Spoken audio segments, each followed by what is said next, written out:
Welcome back to the hot seat. I'm your host, Greg Cardone. It's good to be back in the hot seat here. And today we have two special guests all the way from across the pond in sunny England.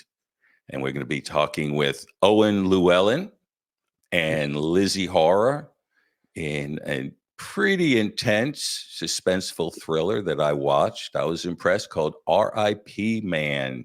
Welcome, both of you. Hi, Greg. Great to have you. I just love y'all's accent. You know, because I do have 25% English, but I do not. I play schedule, lift, tube. I mess aluminium. I mess with people like that, and they're like, "Are you English?" I'm like, "Yeah, I got a little bit going on here." So we're going to be just. Go ahead. Oh no, I was just going to say you've got two opposite spectrums of the accent here. Yeah, north and south. North and south. Yeah. And we're going to be discussing R.I.P. Man, the producer, Rice Thompson. I wish we could have him on, but we may have him in here. Tell us, we'll start with Owen. You played the R.I.P. Man. Yeah. Tell us a little about your character. So he's the R.I.P. man is the rest in pain man. He's was born with a condition. I've got it written down here because I keep on forgetting what it's anodontia, which causes you to lose all your teeth at a very young age. So when he was born, he was in a lot of pain because his mouth was just full of sores rather than teeth. And he spent a lot.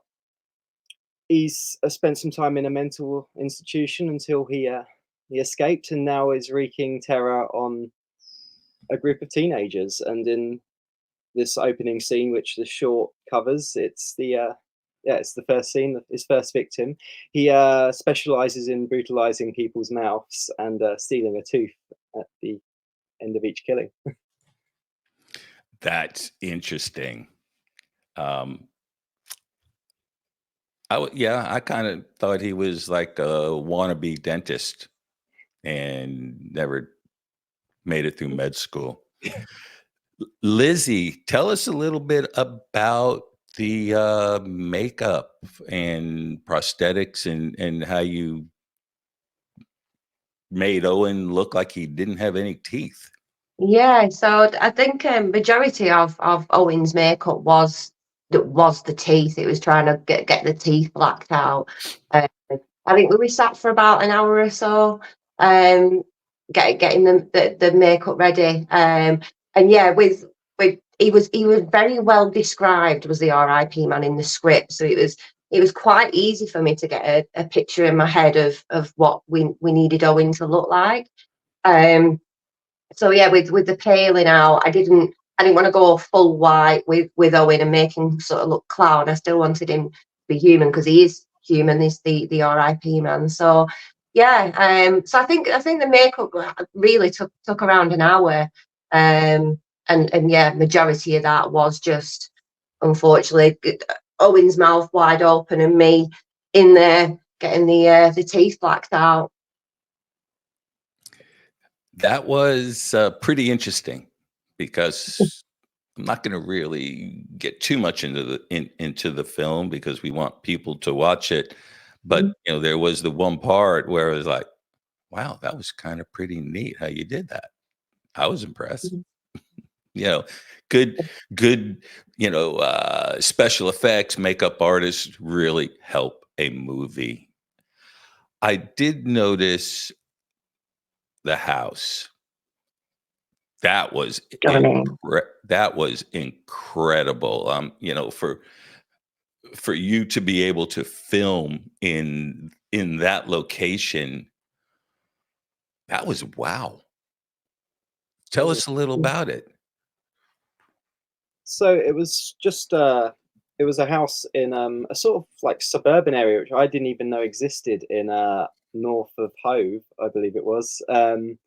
It was a stunning house that someone kindly just rented it out to our company, and yeah, I think Lizzy was in the same situation as me, where we both showed up and we were just like, "Wow, this place is incredible," and it's so good for film. Like the place just looks so good on camera, and It did. I was impressed. I was really impressed, actually. We have areas in Tampa that have some really nice homes. I've shot some commercials where you pull up and you're like, "Wow, this is pretty cool." And then they give you an idea of who owns it. Sometimes they don't tell you. I don't, I could always look them up in the property appraiser's office on the address, so I could always find out. But it's pretty impressive. So, how did you get involved in it with Reese? Tell us a little bit. Do you Okay. know Reese? How do you No, know Reese? Yeah. for me personally, that was the first time I'd met everybody, cast and crew. I didn't know anybody prior, or but I think what got it, I got chatting to Reese over on X, and I think what had really sort of shown was passion for horror. A majority of the cast and crew are extremely passionate about horror. We're big horror fans. Um, and that's what Reese wanted, as the cast and crew wanted people that were really sort of passionate about horror, so we could hopefully portray that in what we produce. Is film production in your area pretty active? Not mine, no, I wouldn't say so. Mine. No. I'd So say go ahead. Yeah. I'd say in Brighton it's relatively there's a small scene at least. Like it's obviously, and London's just around the corner, so and most things happen up there. But yeah, there's still a nice little community of creatives in Brighton making films. It's in our area, well, Tampa, Florida, Miami, the whole state. There's a lot going on, and you get a lot of people doing it just for the sake of doing it, maybe as a hobby. I So, where they just go out and get a bunch of friends. They do a casting call. Oh, this weekend we're going to shoot something, come out, and they just kind of script it. So I was just curious how uh, it worked out in your area in terms of, activity. So where would be um, the central area where they actually do production? In London, in that around the big cities? Yeah, London is definitely well, to my knowledge at least, the heart of filmmaking. In they've got some of the biggest studios like Pinewood, and Yeah. yeah. uh, Most actors and creatives like end up moving to London or nearby if they want to pursue that art. And the interesting part of the film, there were only 2 actors in the film. Yeah. What was the actress's name? August Porter. Okay. Uh, And that was the first time that you've worked with her. With a lot of people, everybody showed up and, "Okay, we're all gonna work on this. We don't know each other, but we're going to work together to make this happen." Yeah, I mean, I knew Jamie for quite a few years. I knew him socially, and then had actually acted with him a couple of times over the years, and so that's how I got involved with the film. Was Jamie just randomly contacted me one day and showed me the artwork for R.I.P. Man, like the front cover, and just messaged would I be interested in playing the title character in this film. He knew that I'd had a bit of a horror background because I used to work in scare attraction in London where I dress up as a zombie and scare people. So I guess he kind of knew I could play that kind of dark, scary character. So yeah, and then I don't believe I'd met. No, everyone else like August and Reese, I'd had a small chat to online before filming, but I'd never actually met in person. And yeah, everyone else we all met on the day. That's the great thing about it. You can bring, I don't know how many was on your, your whole crew, 20 people. There has to be a decent amount of people. Um, and you never work together, and you work together for the first time, and you made something successful. You made the film, and the cinematography and the editing in it, the color, the colorization, in the post, I thought was great. You watch some of these films and it's okay, but I thought technically also it was done very well. I was so happy with how I saw it turned out because, I mean, I've done plenty of short films, low budget films in the past, and they always come out to varying results. But I was blown away by how, because when you're acting in something, you've got no input on the production side of it. So you act in it, and then you see what it looks like at the end, and that's the process. But with this one, it was such a nice result. I was taken aback by how, especially the cinematography, I thought it was incredible. And exactly. And Lizzy, when you were doing the makeup and with Olga was her name, you said, the actress, August. and it how did she feel with the having blood? Obviously she had to feel comfortable with it. And Yeah. Yeah, she was okay with. I mean, we did have a chat prior to that because she'd been explaining that she'd done some before because fake blood can be really kind of sticky.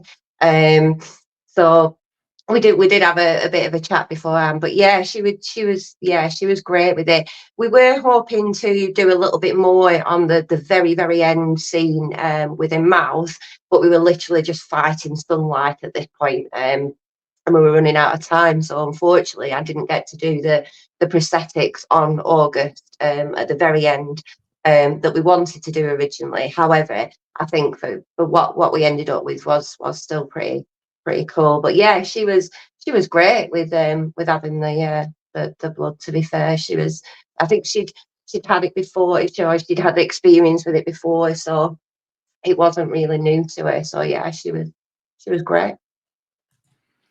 yeah, having the actors comfortable with special effects, Hmm.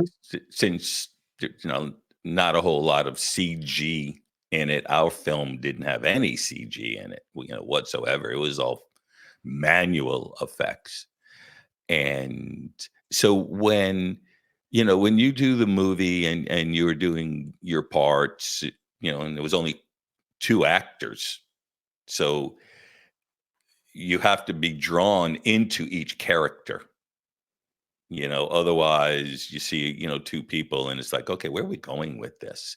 Hmm. But I felt the music, you knew, music is very important to a movie because it sets the tone. And it's like, oh, okay, here we are, and we're doing this, and then all of a sudden you're like, oh, something's gonna happen. So it gives you that little bit of suspense. But obviously, when you're doing the film, you didn't hear any music. No. So did you you were able to grasp some sense, if you can bring emotion to the audience, then you've done your part in doing it. So your reaction to the music in there, tell us a little bit how that made you feel at the end. I'm so glad you brought up the music because when I was just highlighting the cinematography being great, immediately afterwards I was just thinking, yeah, of course. The music was the other really nice surprise when watching it because I had no idea it would be that effective and add that much to the film. It gave the whole film a little chill. I felt like, especially when like my character first starts stalking from the distance and the way the score builds it up, and yeah, has that eerie feel of doom approaching. Abigail, yeah, it really enhanced it. It did a great job. I think it's Christian who did it. He is incredible at it. Yeah, it's important, and it brings that whole new aspect to it. So, how long? We'll go back to Lizzy, and Owen was talking about being like a scare actor. We have scare actors here, and it's Halloween Horror Nights, Halloween Mhm. Hollow Scream, you name it, Disney, Universal, Busch Gardens, they do it.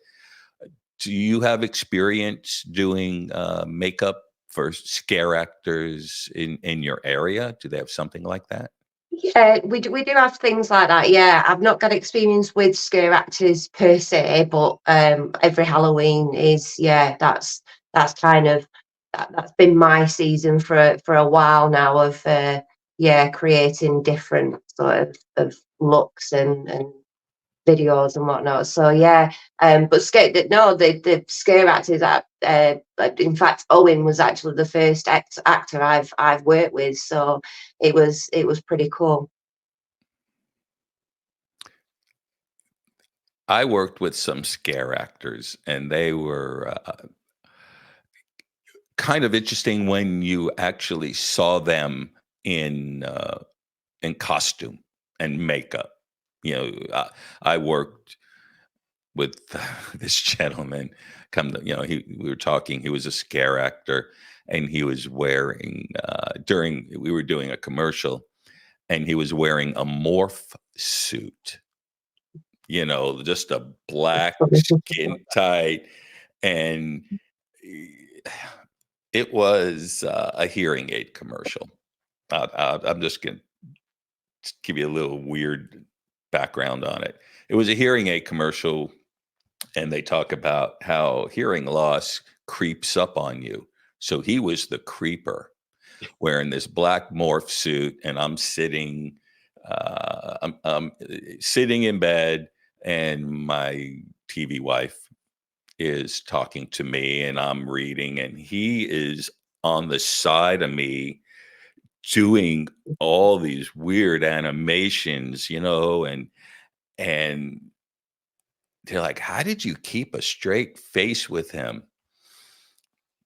I just blocked him out, but I was reading like, a tablet, and I had it turned in such a way that I could see him. And in my mind, I'm like hysterical, but I'm just like just totally deadpan. And he would do this throughout the commercial, no matter where I was sitting. And then come to find out, and he was showing me pictures of what he did as a scare actor, and chest ripped open, Oh looked wow. like ribs were coming out. It was like I was pretty, I was pretty impressed with Mhm. that. What do you have any future projects, or some next upcoming projects, either one of you Um, we could talk about? Nothing for myself actually. I don't know if Lizzie has anything coming up. No, we're just hoping to get the R.I.P. man to feature now. From what I believe, a couple of more scenes of the script have been filmed already.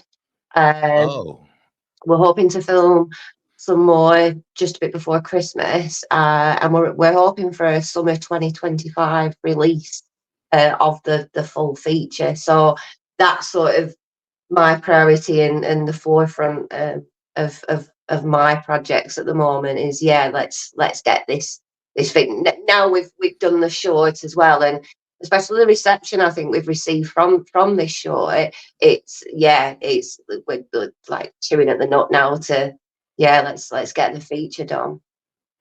yeah. 2025, a lot of films that started look like they're going to progress, from talking with people in the area here, talking with our sequel to our film is fall of 2025.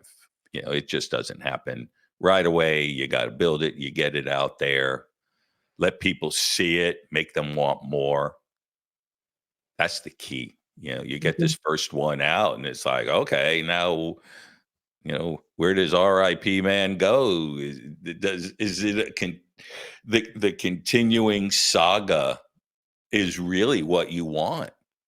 Just keep, but I never watched The Walking Dead. I like zombie movies, but a series like that is like, okay, every 10 feet a zombie gets killed, gets hit with a baseball bat, gets hit with a katana, whatever, that just becomes redundant. But to do, what you're doing and then progress with it, you want people, well, what happens now? Where does he go from here? I was like, okay, I wouldn't imagine this guy would stop with this, the one female. Yeah, it absolutely isn't. Yeah, I mean, this scene as the short is essentially the opening scene, and the story will be a lot of the story's narrative is revolving around this Abigail's death. So yeah, and also on the word of sequels, like Reese has already said that he'd be looking to make another one should this one work out. It becomes addicting. Okay, we did this. I want more. As Do it an again. actor, it's okay. I'm ready to do something, because otherwise you kind of get bored. I do commercial work. Insert self-promotion. And we had a hurricane, and we got pretty well. We survived, our property, but a lot of people, devastation. And in North Carolina and Tennessee, we got the hurricane. They got, people get wiped out even on the coast, and that's why they call it, Florida strong. And North Carolina, and a lot of devastation, stuff that we've never seen within our lifetime. Not to say these catastrophic events never happened. We've been around for millions of years. They've happened, but now there's people in the way of the devastation. So, but you kind of lay off a little bit, and now you get a little anxious because you want to do something. And okay, let's get this next thing. You get everybody fired up to go onto the next project, or the continuation of this project.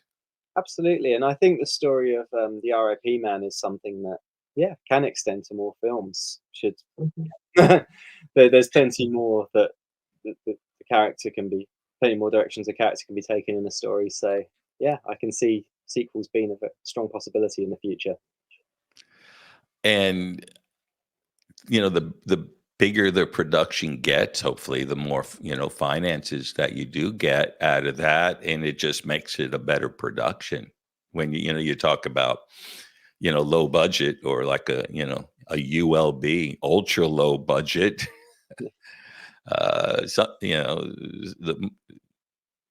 Some of the money has to come from somewhere, but the key is to get it from outside sources.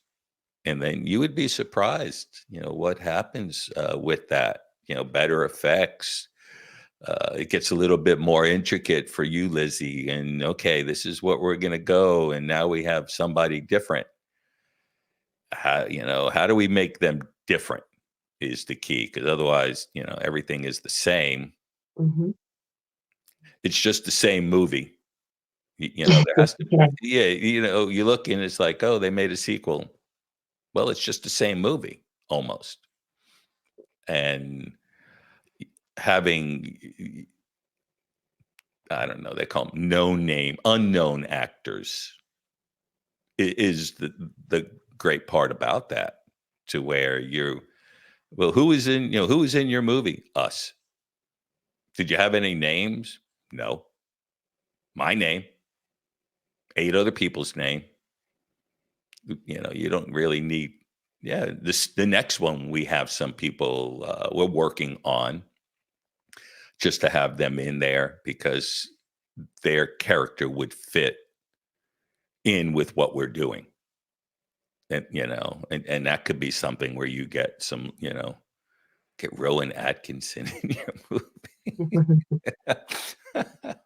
I think he's funny, as all get up. Any other people you want to mention? I only had a short list. I didn't write everybody's names down in the credits. So, Lizzy, is there a few people you want to shout out and give some props Yeah, to? Jamie Langland's the director. He's a really this is the first time I've worked with Jamie and met him, and he's a really creative guy. But he was really kind of fun to watch, to watch how he works, and he's really quite chill as well and quite laid back. So it was. Yeah, so yeah, big shout out to Jamie. I do think he's an extremely creative and talented director. He's an actor as well. So yeah, big shout out to Jamie. Big shout out to Reese Thompson as well, the writer.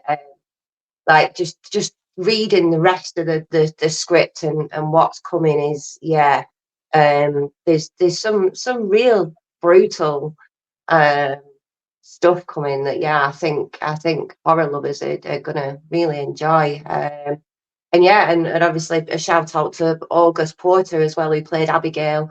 Who I think she played Abigail absolutely brilliantly. And considering there was no dialogue between Abigail and the R.I.P. man, both August and Owen pulled off something really quite talented and really skilled. And I'm really chuffed with how it's gone and how it's going.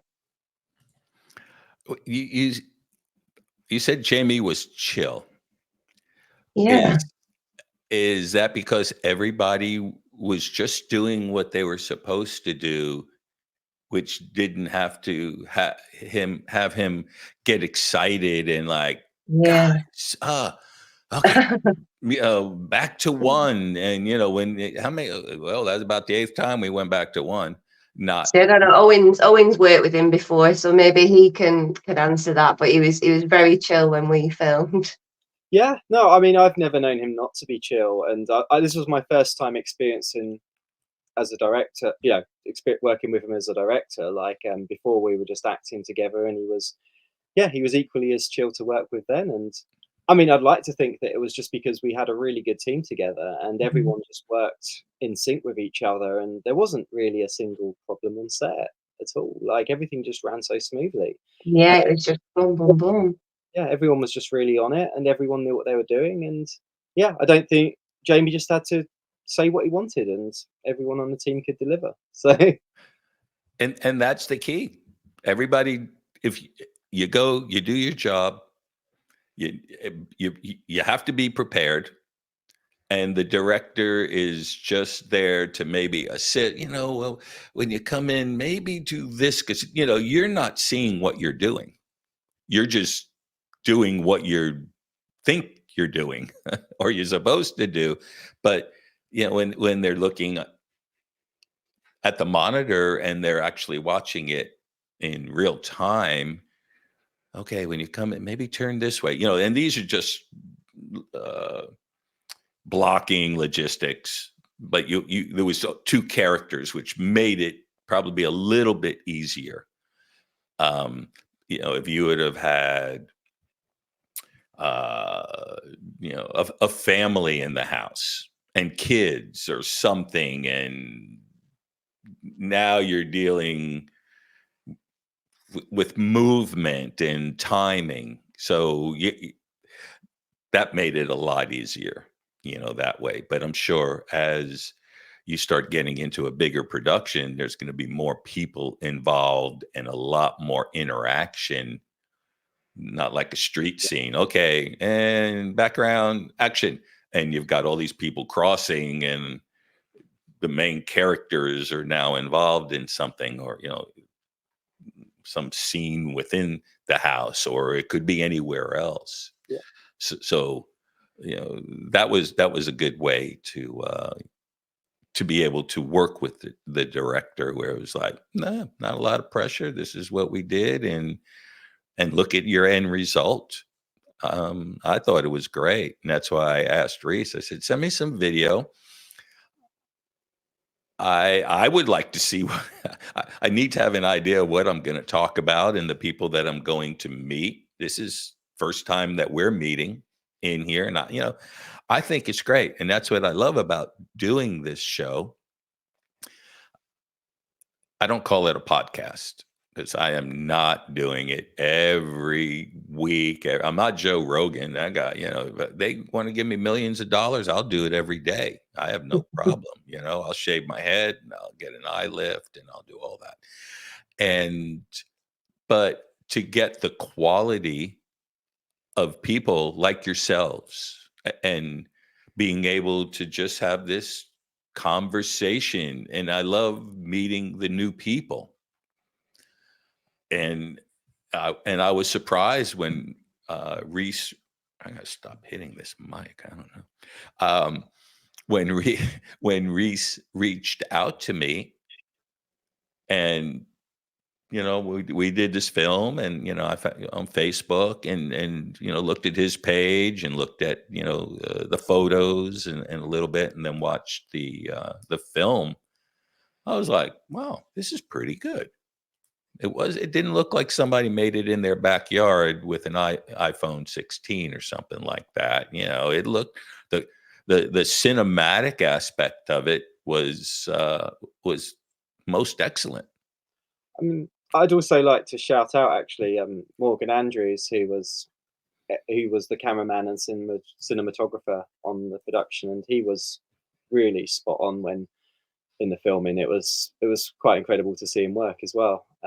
Yeah, and also Christian Paris, who was the one responsible for the music. He did an excellent job, as we were discussing earlier. Like those two also, yeah, brought a great amount to the film, I think.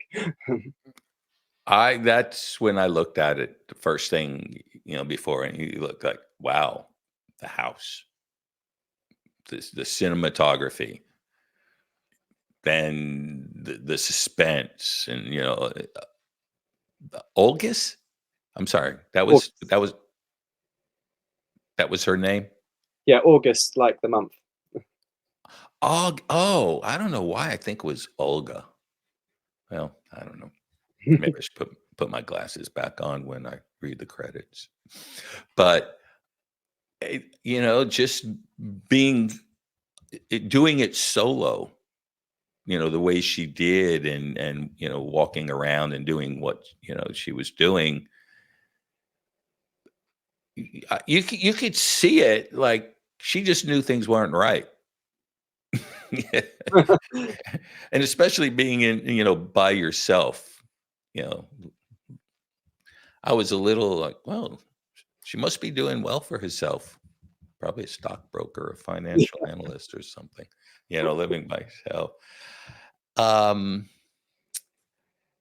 I don't, well, people are going to watch the film. So I was just curious, how did the R.I.P. man select her?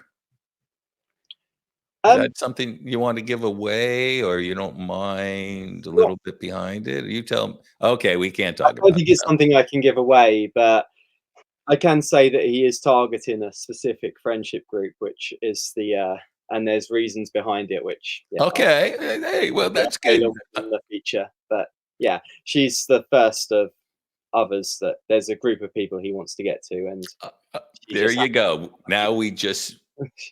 we set that. Oh, now I have to watch it. We're building. I figured uh, you couldn't say anything but now people are yeah, you build the curiosity. Yeah, it's a character with a history, and he has reasons for what he does, and I mean, obviously unjust reasons, but he has reasons for what he does, and yeah, That's there's a law to the character, so It'll be Okay. interesting for audiences to find out, I'm sure. Well, there you go. That's why you build you keep going with it, and you continue the saga with it. I am going to at the end of the show, I'm going to run like the trailer, or talk to Reese about what he wants me to run. I'd rather ask. I could run it at the end of this, and or I could post the link, and that's something I want to discuss with him, because normally somewhere in the show I run some video in it, but right now I just would rather us just kind of continue the conversation, and ask him, do you want me to post something within it? It it's going to change. The show's going to change a little bit. Is it nighttime where you all now? What It is. time is it? I was Just just starting. typing in Y'all, Lizzy. y'all got dark on me all of a sudden. I'm like, the sun's going down. Yeah, it's the clocks went back for today. So is it back? Yeah, they went back Yeah. today, so it's Mhm. darker earlier. Is that okay? So it's 20 to 5 here at the moment, and it's already starting to get darker. Because I think we do ours next week or something like that. Because I thought you were about 5 hours, and then when Reese sent me a message, I was like, "Oh, you're 4 hours now." Because it's 12:30 Eastern time, Uh, and it's pretty sunny outside. I'm looking out my window. I open up my blinds. I love the natural light um, in here, but it's going to be getting dark here soon, and then I have to turn on all my lights. Usually, I do these at night, about 8 o'clock at night. But when I'm dealing with people in different time zones, and I had in South Africa, that was interesting. Where So they what, had, what's the time difference on that one? yeah, they were like hours. It was morning and night. We were so up. I don't know. We were hours. Oh, it was like 12 hours or something like that. And they had rolling blackouts. They do, which I had no idea. And he's like, "Oh, the power's going to go out here," and they had flashlights, and they had to use a cell phone because their internet shut down. But before you guys completely fade to black on me, I mean, I can do something about this. I'll just yeah, if you can hit a light, we can go for a few. There you there we go. It was like, you guys are fading out on me here. Yeah. But this is great. Y'all are great. I would really love to meet you in person. I have no idea when I will ever, come to England. I watch a lot of videos with people harassing the king's horses, and I'm like, Yeah. I Have you hope y'all get bit. have Oh, you there been you go. to UK before? I'm like, you people, do not pet, do not cross. Now they make a box. You can't go in, and people walk in the box anyway. I'm like, I hope y'all get bit. We have horses. I've never been bit by a horse. I've been stepped on my foot once. And oh, I don't know. But I would, I'd love to come out there and visit. How far are you from London, actually? I'm only an hour away, but it's a bit more for Lizzy. Yeah, no, but depending on traffic, between 4 and 6 hours, depending on the traffic. Depending on traffic. Yeah, Can you take a train? yeah, Metro? not very reliable, but yeah, I think the train's around 5, 6 hours. All right, Owen, you look like the person I'm going to come visit, and then we'll take a road trip, go see Lizzy. Yeah, sounds great. You've got to get up to Leeds, Greg. I would love to see their home, where they were. My grandmother was born in there. My father's parents, my great grandparents, actually are from Italy, and my great grandfather was the neighbor of Enrico Caruso, the opera singer. And I looked up, and they, that seemed like a pretty cool town. They named the opera theater after him and so on. So I'm trying to find out some information. I would, when our movie gets real big, hopefully soon, I definitely would like to travel, to all these places and, visit some of the people that I interviewed. And that's the greatest thing, you Yeah, know, to come and w- promote it been, in England. yeah, that's part of the experience. Again, meeting, both of you and having this discussion is very casual, very chill. It's demure, you know. But but to have the conversation, regardless of you were an actor or I had, psychologists and writers and crafty people and you name it. i- It's just an easy conversation, to discuss. So that's why I enjoy it. But if you know anybody that, any writers, anything,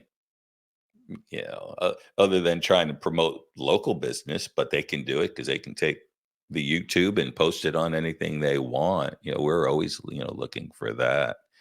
But this has been great. Discussing and talking with you. I'd love to, have something with Reese and some of the other crew. Help promote you guys. I'm about promoting other people. I want to see your film do good. Why not? Because I want to see I want to see where it goes. And the beauty of it is to see when people do something like, a short in its infancy, and then where did it go from here? Nice. I hope to be, help you be a part of that, some way, somehow. And, I'm excited for other people. I really am. I mean, the fortunate thing is, this film is definitely going to be made now because we've run the Indiegogo campaign, and well, it's still running. It's still got, I think, about 10 days left. But Mm. yeah, we've already made our minimum target. Yeah, hoping to get more because the more we get, the better the gore can be and the effects, and obviously, the better the budget, the more explicit horror can be. So, That's but, what it's all about. And, I will at the end, I'm going to post all the credits. And if, uh, so if people want to reach out to you for any, productions and, they watch, oh, I want these people in my film now. So if we can help people expand their career, in different avenues, yeah, no, I'm happy for them. I'm happy for other people. So that works out. But all your credits and information will go at the end. I'll have this set up and probably air it up in the next few days. Just to let people know we are not live here. This is a pre-recorded show, yeah. and it's great because there's no editing in here. I'm not incorporating a video. Okay, let's take let's watch a short clip of it, and then we discuss it. It depends on, usually that goes with the director that we'll start discussing. Well, tell me a little bit about what went on in here. I leave that up, but for us to touch the surface of this and get people curious about it, it is really where we want to go and showcase both of you. So this has been it's been a great pleasure. I hope the best for you. We'll definitely keep in touch. Um, I'll get you, have Reese give you my information, and if there's anything that you want me to add, into the back in credits, to contact your email, that's up to you. And then you can put this on your, Instagram, Facebook, whatever you want to do. YouTube, I'll have the link, and then you just share the link to all your people. We get you Thank done. you for having us, Greg. It's it's been fun. It is. I love it for a Sunday afternoon. Now I go clean my pool after the hurricane, threw all the leaves in it. But for anybody who wants to be on the hot seat, you can send us an email at thehotseat813@gmail.com. You can inquire, advertise, sponsor, or if you just want to be on the show, we have Owen, Llewelyn, and Lizzy Hora, makeup artist extraordinaire, and Owen. Who did I say you looked like? Billy Corgan from Smashing Billy Pumpkins. Corgan. There it was. Oh my God. I don't know what I was doing with that. Thank you. Thank you very much. It's been a great pleasure, and hope to see you again on the hot seat. Well, thank you very much. Thanks, Greg. Thank you.